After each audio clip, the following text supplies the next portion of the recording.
Hey everyone, today I'm going to be making this table saw crosscut sled. Let's get started. For the base of the sled, I'm using Baltic birch plywood. The dimensions of my sled is going to be 36 inches by 29 inches. So I start off at the table saw by cutting the plywood to size.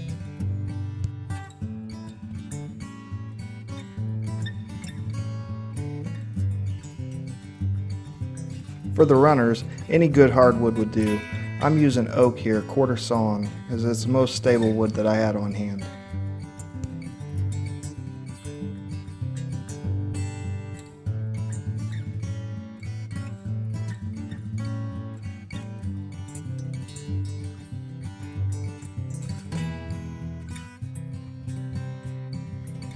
The runners have to fit nice and tight in the miter slots of your table saw, so I'm using a hand plane just to get everything to fit just right. They should slide in the slots effortlessly. I also want to make sure that the runners sit below flush of the table. I want the sled to ride on the table and not have the runners hold it up above the table. I'm making the back fence out of 3 layers of the Baltic birch plywood, so here I'm just ripping the boards to size so that I can glue them up.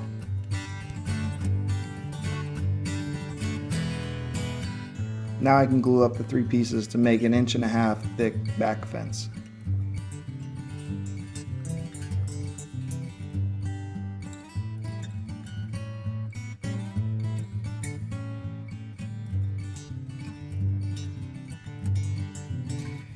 Next, with the plywood base registered up against this table saw fence, I'll mark out the location for the runners.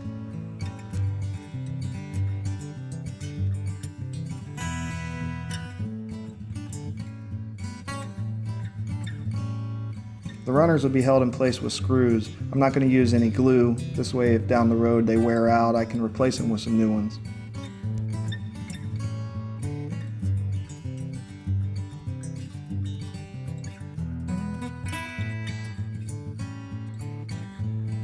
I use countersink screws, making sure that they sit below flush of the plywood. This way my work pieces sit flush on the wood and not up on the screws. Once I finish screwing in the rails, I'll move away the fence, slide it back and forth a few times just to make sure everything glides smoothly.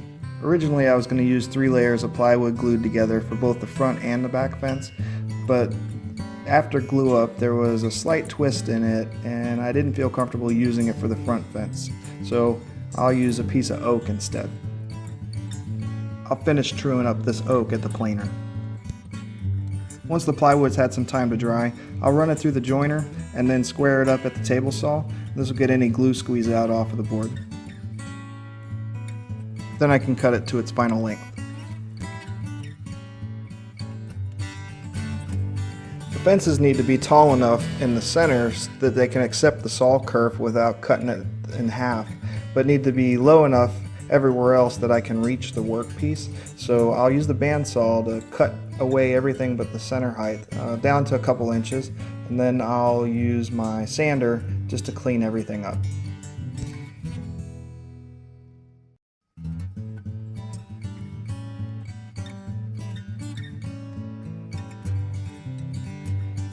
It's very important for me to route the round over of the chamfer in the face of the fence that the workpiece is going to register against.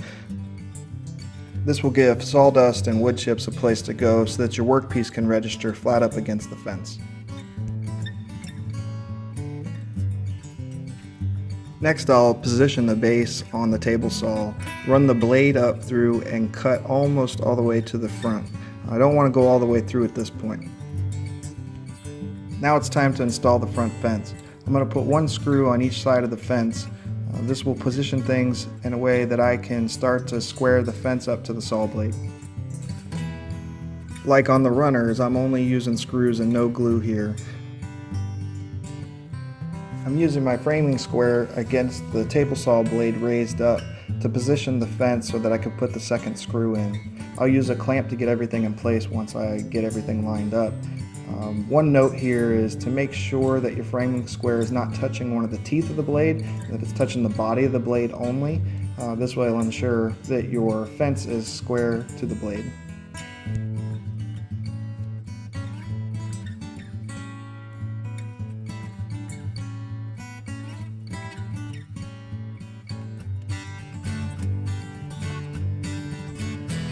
Now's a good time to install the back fence as well. You can install all the screws here just to ensure that the fence is squared up against the back piece of plywood.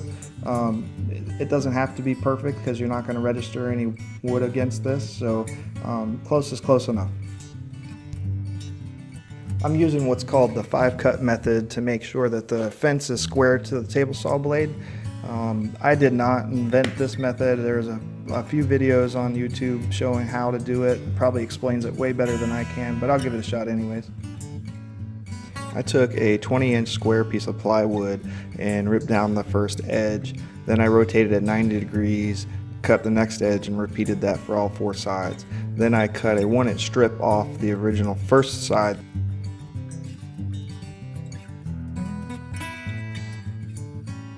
By doing this, any error in the fence would be multiplied by 4 times the 20 inches of each side. The strip I cut was 26 thousandths thicker on the outer end, so I had to make about a 7 thousandths of an adjustment back at the fence.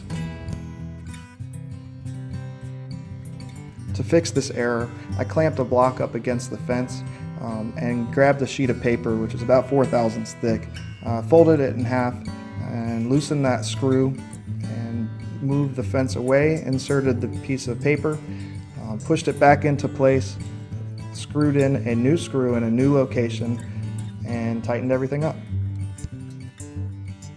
After making the adjustment to the fence with my homemade shim or folded over piece of paper, I repeated the process again, cut another strip off, and my error was right around 4 thousandths total for all 4 sides, which was really good.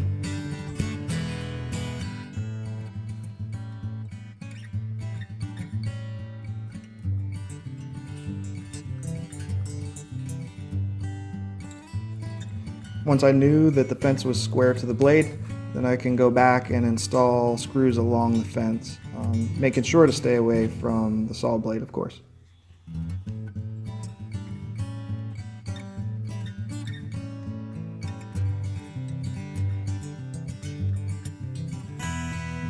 The last thing to do was to install some paste wax on the runners and on the bottom of the sled altogether. I'm not big on building workshop jigs, but the table saw sled is probably one of the most essential tools in my shop.